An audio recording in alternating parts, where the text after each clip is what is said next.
tukiwa katika milango ya kuingia, maana already Mungu ametuingiza, lazima tufurahi.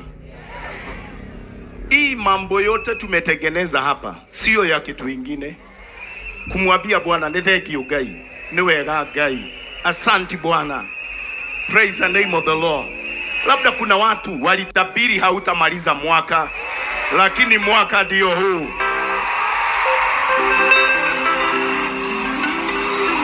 Mwaka ndio huu. Mwaka ndio huu. Praise the name of the Lord. Oh, hallelujah. Tulio yote yaona 2025 hatutayaona tena. Oyo nega iwe mbele yetu. Mungu atuongoze. Sema Januari iko mikononi mwa Mungu. Februari 2026 iko mikononi mwa Mungu. Mwezi wa 3 uko mikononi mwa Mungu. April is in the hands of God. May is in the hands of God. June 2026 is in the hands of God. July tutaiona.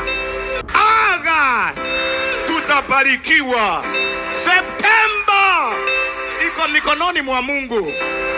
October is in the hands of God. Hey! Hey!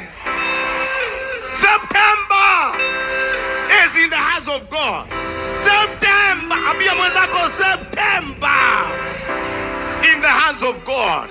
October, November 2026 iko mikononi mwa Mungu. Haiko mikononi mwa adui, iko mikononi mwa Mungu.